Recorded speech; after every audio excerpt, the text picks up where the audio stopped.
Olá, ouvintes, sejam muito bem-vindos a mais um podcast de Direito em Harmonia. E hoje eu vou falar sobre os direitos personalíssimos, também chamados direitos da personalidade, que estão disponíveis entre o artigo 11 e o artigo 21 do Código citado. Esses direitos fazem referência à personalidade, tendo em vista que resguardam as características existenciais, essenciais, inerentes à pessoa humana e os atributos das suas projeções no relacionamento civil. O que são direitos da personalidade? Os direitos da personalidade, eles correspondem à tutela dos atributos humanos essenciais no livre relacionamento civil. Eles representam situações jurídicas existenciais. O objeto desses direitos abrange os atributos essenciais existenciais do ser humano, tais como integridade física, integridade psíquica ou integridade psicológica e integridade moral. Tudo que faz referência aos atributos essenciais do ser humano está protegido pelos direitos da personalidade. Os direitos personalíssimos correspondem à pessoa em si mesma e em tudo aquilo que ela projeta no meio social. É muito interessante a gente perceber que os direitos personalíssimos eles estão na esfera do verbo ser, enquanto a maioria dos direitos civis presentes no Código Civil faz referência ao campo patrimonialista que a gente conhece, ao verbo ter, contrato, propriedade, todo aquele universo patrimonialista. Os direitos personalíssimos estão centrados no ser, na essência do homem, nas suas características fundamentais, na sua integridade humana, na sua integridade física e psíquica. E os direitos personalíssimos, eles possuem uma hierarquia bem privilegiada no âmbito do direito, porque nenhum tópico patrimonialista pode ser mais importante que um direito personalíssimo. Por exemplo, nenhum cidadão poderia pagar uma dívida com o seu braço ou com um pedaço do seu corpo. Eu sei que o exemplo parece mórbido, mas é só para ilustrar o quanto o direito personalíssimo está acima de todo o sistema patrimonialista do Código Civil. Até porque os direitos personalíssimos representam uma união entre a Constituição Federal e o Código Civil. Os direitos personalíssimos são a expressão máxima da constitucionalização do direito civil. Nós não temos mais, no âmbito jurídico, aquela velha dicotomia entre direito público e direito privado.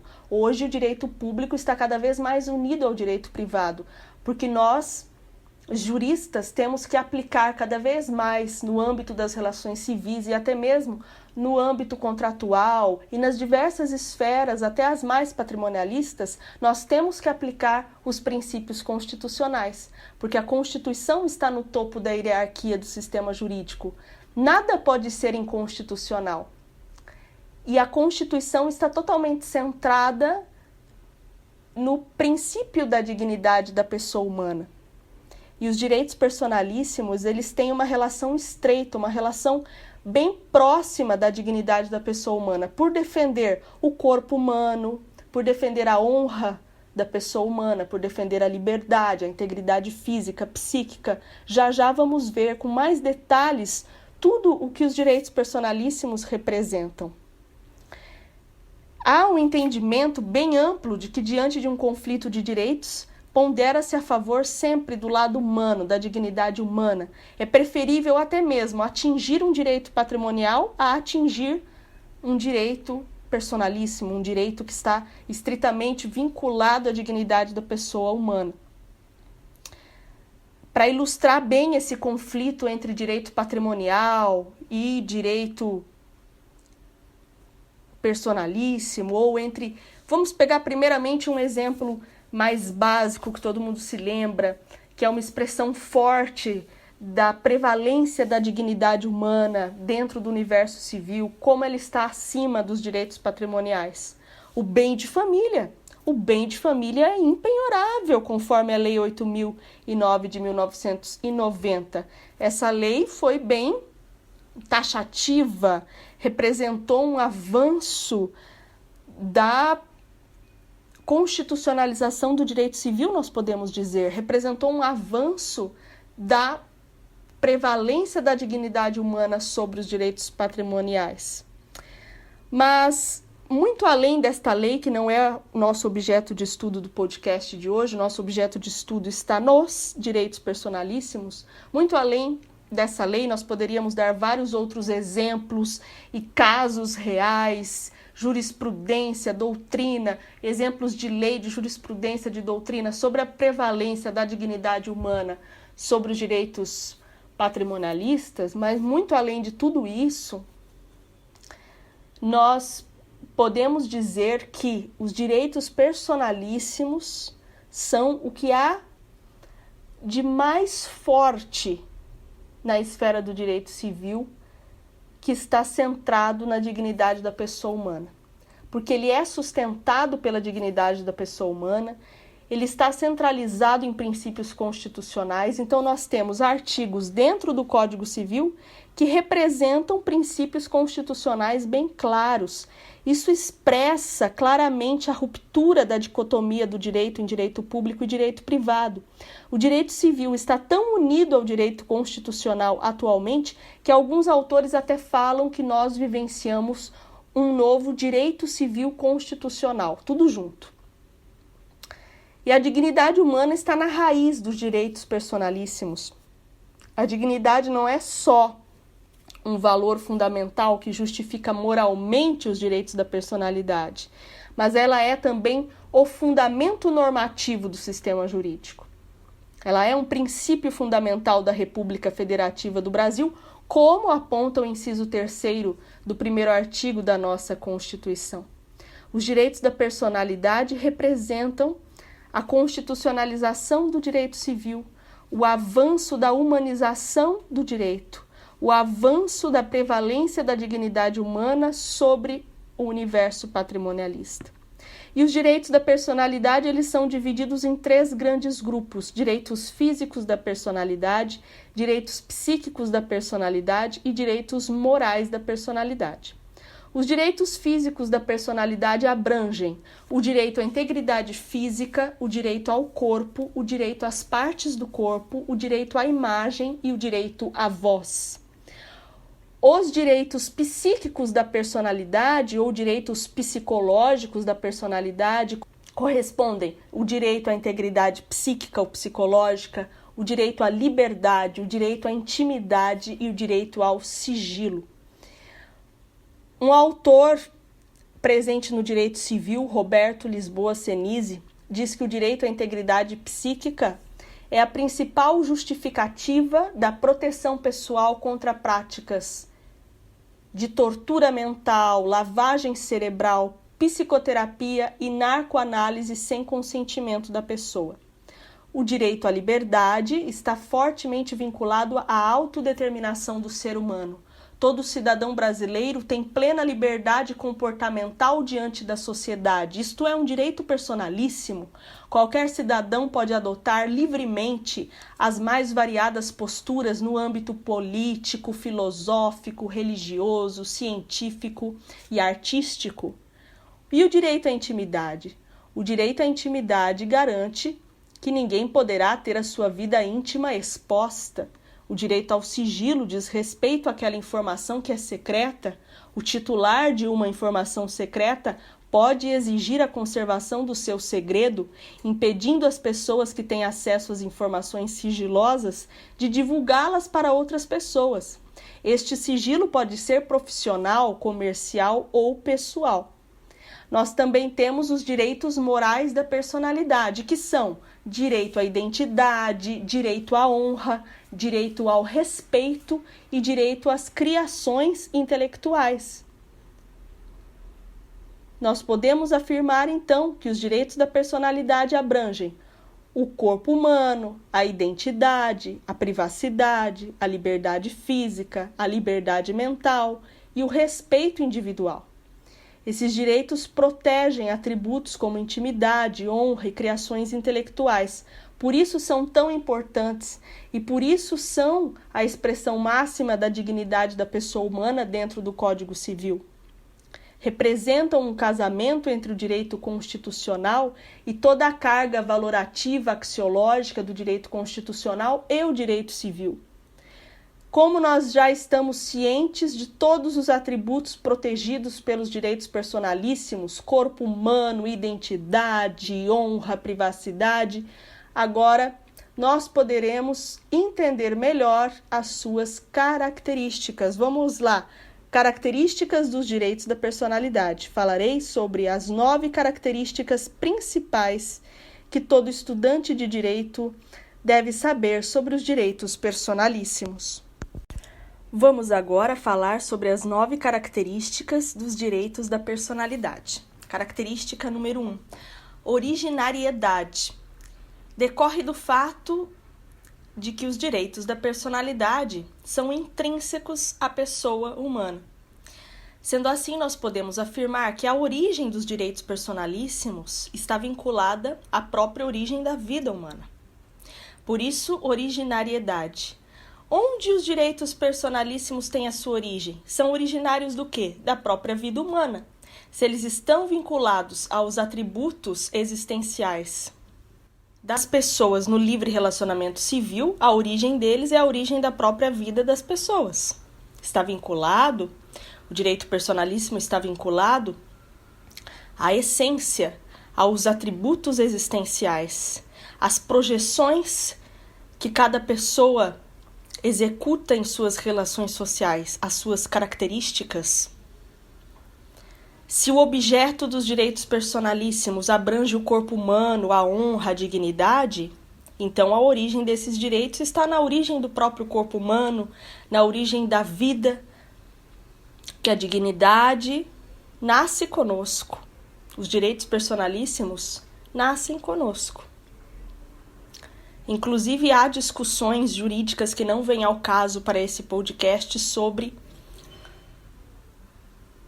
a origem dos direitos. Existe a teoria natalista, várias outras teorias que não vêm ao caso agora, mas nós sabemos que até mesmo ao nascituro estão resguardados alguns direitos. Antes mesmo da gente nascer, nós temos alguns direitos resguardados.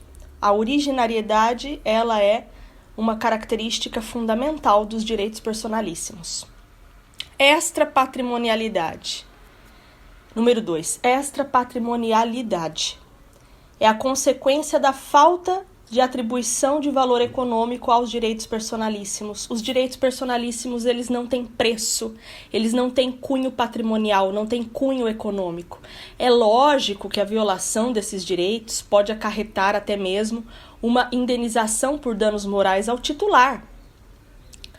Mas esses direitos, eles não podem ser traduzidos por valores econômicos. Como eu já disse na explicação anterior, as características, eles estão muito acima do universo patrimonialista. Eles são extrapatrimoniais. Característica 3, indisponibilidade. Os direitos personalíssimos são indisponíveis. Ninguém pode se privar dos seus próprios direitos personalíssimos. Eles são irrenunciáveis conforme o artigo 11 do Código Civil e, por conseguinte, são também indisponíveis. Eu não posso me privar dos meus direitos personalíssimos. Um cidadão não pode dispor da sua própria liberdade, não pode renunciar à sua própria honra ou liberdade, assim como não pode deixar disponível uma parte do próprio corpo. Eu sei que o exemplo é mórbido, mas é para vocês entenderem que eles são indisponíveis. Pelo simples fato de não poderem ser traduzidos por valores econômicos, por serem essenciais, existenciais e vinculados à dignidade humana, eles não são disponíveis. É claro que existem exceções. Por exemplo, reality shows. Um participante que admite ficar confinado num reality show, de certa forma está dispondo da sua própria liberdade, assina um contrato com uma emissora de televisão e fica por um determinado período sem liberdade. E aí? É uma polêmica. Doação de órgãos, de certa forma, a Lei 9.434, que dispõe sobre a doação de tecidos, órgãos e partes do corpo humano vivo, essa lei também representa uma exceção, porque de alguma forma você está deixando disponível, mas é claro que você tem o órgão que você pode doar, não tem que causar prejuízo à sua integridade física nem à sua integridade psicológica. Tem que observar se a parte que você está doando vai te fazer falta. Geralmente são órgãos dúplices. E geralmente são partes do corpo humano que não vão dar prejuízo caso haja disponibilidade, como medula, por exemplo. Existem as exceções. Existem casos jurídicos em que há permissão de cessões para finalidades de uso lícito, mas em geral os direitos personalíssimos são indisponíveis. 4. Perpetuidade. Para você ver que uma característica decorre da outra. Se eles são originários, se eles têm originariedade, se eles são indisponíveis, eles também são perpétuos. Os direitos personalíssimos, eles nasceram para durar por toda a existência da pessoa. Inclusive, alguns direitos continuam a existir depois da morte do seu titular, porque são vitalícios. A honra é eterna, por exemplo. O direito à imagem, o direito moral às criações intelectuais, tudo isso é eterno. Existem alguns direitos denominados ad eternum, porque jamais deixam de existir. E existem até mesmo direitos que só se iniciam a partir da morte do seu titular, que são os direitos à persona post-mortem. O direito ao cadáver, o direito às partes separadas do cadáver, é um direito post-mortem. É uma conduta criminosa o vilipêndio a cadáver. Para você ver, os direitos personalíssimos, muitos deles iniciam antes mesmo do nosso nascimento. O nascituro já tem alguns direitos. E vão até mesmo além da própria morte. Um cadáver merece respeito. Os direitos da personalidade, a beleza deles é que eles são exclusivos do seu titular, mas duram a vida inteira. Seria natural que eles se extinguissem com a morte do seu titular, porque são exclusivos. Mas há até mesmo aqueles direitos que se iniciam com a morte e duram até a decomposição total do cadáver, como o direito ao cadáver, o direito às partes separadas do cadáver. E existem direitos que continuam a existir para sempre, como o direito à honra, o direito à imagem, o direito moral às criações intelectuais. Esses direitos são chamados ad eternum. A perpetuidade é uma característica muito forte nos direitos da personalidade.